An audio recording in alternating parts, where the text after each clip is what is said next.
যে আমার প্রশ্ন হচ্ছে যে আমি আমার স্বামী স্বামী স্ত্রী অবশ্য আল্লাহ তাআলা তো তাদের জন্য খুব মানে ভালোবাসার সৃষ্টি করেছে, যে আমি আমার স্বামীকে অনেক ভালোবাসি, কিন্তু স্বামী সেটা বোঝে না, বা বোঝাই তারপরে সেটা বোঝে না। কিন্তু আমি খুব কষ্ট পাই তার জন্য, তার ব্যবহারে। হুজুরের কাছে আমার হলো যে এমন কোন আমল আছে কি যেমন আমার করি, যাতে সে আমলের দ্বারা আমার স্বামী আমার জন্য ভালোবাসা বৃদ্ধি হয়, আমার কাছে পাগল হয়, আমার কাছে শোনে। জি, বুঝতে পেরেছি।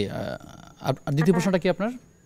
আমার দ্বিতীয় প্রশ্ন হচ্ছে আমার আমার বাবার বাড়ি বাড়ির কাছেই, বেশি দূরে না। যে আমার বাবার আমরা তিনটা মেয়ে, ছেলে নাই। যে বাবা আমার বিপদ আপদে পাশে যায়, কিন্তু আমার স্বামী সেটা পছন্দ করে না। বাবা বাড়ি যাওয়া, বাবা বাড়ি থাকা, তাদের কথা অত পছন্দ করে না, কিন্তু তাদের জি, বোঝালেও তাকে বোঝালেও সে বোঝে না। যে আচ্ছা। হুজুরের কাছে আমার প্রশ্ন যে তা এমন সে যদি আমল থাকে যাতে আমার বাবা মার জি, সাথে তার সম্পর্কটা ভালো হয়, সে যায় না, যাতে সে আমার বাবার বাড়ি যায়।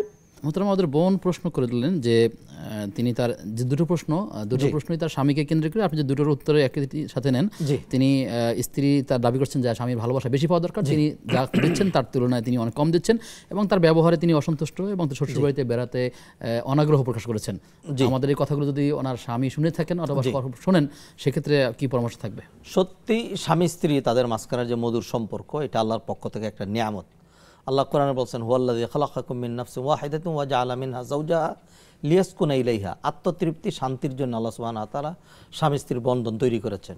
এই বন্ধনটা হলো ভালোবাসার বন্ধন। হ্যাঁ, ওহুল্লাযী খালাকাকুম ওয়া মিন আয়াতিহি আন খালাকা লাকুম মিন আনফুসিকুম আজওয়াজান লিতাসকুনু ইলাইহা ওয়া জাআলা বাইনাকুম মাওয়াদ্দাতান ওয়া রাহমা। আল্লাহ একদম স্পষ্ট বলে দিয়েছেন, তোমাদের মাঝখানে তিনি ভালোবাসা এবং দয়ার বন্ধন মজবুত করে দিয়েছেন। একটা মেয়ে তার সব কিছু ফেলে দিয়ে একটা ছেলের কাছে চলে আসে, ছেলেটাও তো এই মেয়েটাকে নিয়ে চলে, একটা নতুন সংসার এখান থেকে ভিত্তি স্থাপিত হয়। সেখানে একজন আরেকজনকে বুঝতে হবে, ভালোবাসা দিতে হবে। স্বামী তার স্ত্রীকে যে ভালোবাসাটা দিচ্ছেন এটা ইবাদত, স্ত্রী তার স্বামীকে যে ভালোবাসা দিচ্ছেন এটা ইবাদত। নবী যখন ওই হাদিসটা তো জানেন, নবী যখন একবার বললেন যে কোনো ব্যক্তি যদি তার স্ত্রীর সাথে তার একান্ত কামনা বাসনা চরিতার্থ করে তাহলে সব দেওয়া হয়। তাই এক যুবক তো একবারে হাসাহাসি শুরু করে দিয়েছে। তখন নবীজি তাকে ডেকে বললেন যে শোনো, কেউ যদি এই কাজটা তার স্ত্রীর সাথে সম্পাদন না করে অন্যখানে করতো তাহলে কি হইতো? বলো গুনাহ হইতো। যেহেতু সে ওই কাজে যায় নাই, হ্যাঁ, এই জন্য আল্লাহ তাকে এটার জন্য সওয়াব দেবেন। তো এইগুলো জানতে হবে। আমাদের দেশের স্বামী স্ত্রী অধিকাংশ ক্ষেত্রে আমরা যেটি দেখি, যারা বিবাহ শাদী করে, বিবাহ কাকে বলে, বিবাহের লক্ষ্য উদ্দেশ্য কী, স্বামীর বৈশিষ্ট্য কী, স্ত্রী কেমন হইতে হবে, হ্যাঁ, স্বামীর উপরে কী কী বর্তাবে, বিবাহের কারণে বিধিবিধানের চেঞ্জিং, এই যে নলেজ, লাইট, আলো, জ্ঞান, এগুলি তো নাই।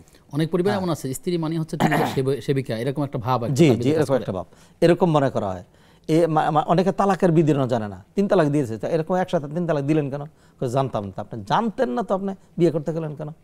কেউ যদি স্টিয়ারিংয়ে বসে তাহলে ব্রেক কীভাবে করতে তার এটা জানতে হবে। কেউ যদি আমি তো ব্রেক করা জানতাম না, হ্যাঁ, তা আপনি ব্রেক করা জানতেন না তো স্টিয়ারিংয়ে বসলেন কেন? আপনি পিছনে বসেন, আপনি বিপদ ছাড়া থাকেন। কথাগুলো কিন্তু সাংঘাতিক জরুরি। আমাদের সমাজের অনেক হয়তো নিবে না, হ্যাঁ, তা অবক্ষয় তো হচ্ছে, সামাজিক, হ্যাঁ, সমস্যা তৈরি হচ্ছে। অতএব স্ত্রী এরকম নয় যে নবীজি কোনো দিন তার স্ত্রীকে একটি চর দিয়েছেন। আমি এটা বলেছিলাম ওপেন ময়দানে, একটা হাদিস এনে দিয়েন তো যে নবীজি তার স্ত্রীকে একটা চর দিয়েছিলেন, পাবেন না। হ্যাঁ, নবীজি হাদিসে বলছেন, খাইরুকুম লিআহলিহি ওয়া আনা খাইরুকুম লিআহলি। তোমাদের মধ্যে ওই ব্যক্তি বেশি উত্তম যে তার স্ত্রীর কাছে উত্তম বলে বিবেচিত। যেই স্বামী তার স্ত্রীকে ভালোবাসা দেয় না, আল্লাহকে তার কলবের ভেতরে ভালোবাসা দেন নাই। যদি সত্যিকার ভালোবাসা থাকে তাহলে তো এখানে আসা দরকার। আর যদি মিসইউজ হয়ে যায়, হ্যাঁ, ধরেন আমি টাকা কামাই 5,000, যদি এইখানে সেখানে উড়াই তাহলে আমার পরিবারের জন্য তো টাকা থাকবে না। আসলে কোনো আমল কি আছে স্বামীর মন জয় করবার? আপনি যদি কি আমল সেটা? আমল মানে কাজ। হ্যাঁ, ভালোবাসা এমন একটা জিনিস যেটা অর্জন করার জন্য ভালোবাসাই লাগে। হ্যাঁ, চুম্বক লোহা আছে যে ম্যাগনেট, এটা কাঠকে আকর্ষণ করবে না, এটা লোহাকে আকর্ষণ করবে। তা আপনি যদি আপনার দিকে ম্যাগনেট দিয়ে আকর্ষণ করতে চান তাহলে কী আকর্ষণ করবেন? লোহা। তা সেই জন্য ভালোবাসা পেতে হলে ভালোবাসা দিতে হবে। হ্যাঁ, টাকা আনতে হলে আপনাকে টাকা দিতে হবে। হ্যাঁ, দেখেন না ওই যে মাছ ধরার জন্য তিনি তার জায়গা থেকে আদার কোনো দিই। তিনি অপূর্ণ রাখেন না, তিনি কিন্তু তিনি তার তারপরেও তিনি হচ্ছে তার না। থেকে পূর্ণাঙ্গ ভালোবাসা দিবেন, ভালোবাসা দিতে থাকলে এটা একটা হবে।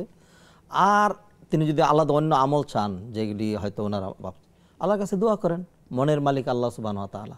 হ্যাঁ, আল্লাহুম্মা ইয়া মুকাল্লিবাল কুলুব, অন্তর পরিবর্তনকারী আল্লাহ সুবহানাহু ওয়া তাআলা। স্বামীর জন্য বেশি বেশি করে দোয়া করেন, আল্লাহ সেটা হবে।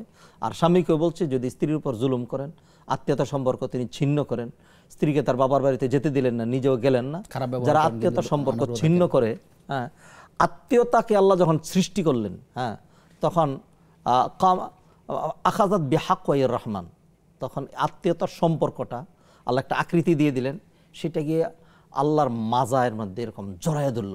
আল্লাহ বললেন, মা থামো, কি হয়েছে, তুমি আমাকে ধরছো কেন? তখন সে অভিযোগ করলো যে আত্মীয়তা সম্পর্ক যে ছিন্ন করে তার বিরুদ্ধে অভিযোগ করার জন্য এসেছি। তখন আল্লাহ তাকে ওয়াদা দিলেন, আলা ইয়াকফি কি আন আসিলামা ওয়াসালাক ওয়ান আক্তা আমান কাতাক, তোমার জন্য এটি যথেষ্ট নয় কি যে তোমার সম্পর্ক মানে আত্মীয়তা সম্পর্ক যে বজায় রাখবে, আমি আল্লাহ তার সাথে সম্পর্ক ঠিক রাখবো, আর যে তোমার সম্পর্ক ছিন্ন করবে, আমি আল্লাহ তার সাথে সম্পর্ক ছিন্ন করব। যেন কোনো ব্যক্তি যদি আত্মীয় সম্পর্ক ছিন্ন করে তাহলে আল্লাহর রহমত থেকে সে দূরে চলে যাবে। জি, তো আমাদের এই বোনের উচিত হবে তার স্বামীকে সর্বোচ্চভাবে তিনি চেষ্টা করবেন, আল্লাহ তাআলা হয়তো দোয়া করতে থাকবেন, ফিরিয়ে দিবেন। এবং তিনি কি তার জন্য কোনো হাদিয়া গিফট তাকে একটু বুঝিয়ে কথা বলা, অথবা তার সাথে কাউন্সিলিং করা, বা তার স্বামী যার ভক্ত এমন লোক দিয়ে কি কাউন্সিলিং করা পরিবারের, এগুলো চেষ্টা চালিয়ে যেতে জি, পারে। যে এইগুলো তিনি করবেন। স্বামীকে ভালোবাসা উপহার দিবেন, স্বামীর জন্য বেশি বেশি দোয়া করবেন, আর স্বামীকে বোঝাবার চেষ্টা করবেন। আর মানুষ তো দেখুন, সে যত বড় সেনা অফিসারই হোক, তার স্ত্রীর কাছে গেলে সে কিন্তু স্বামী।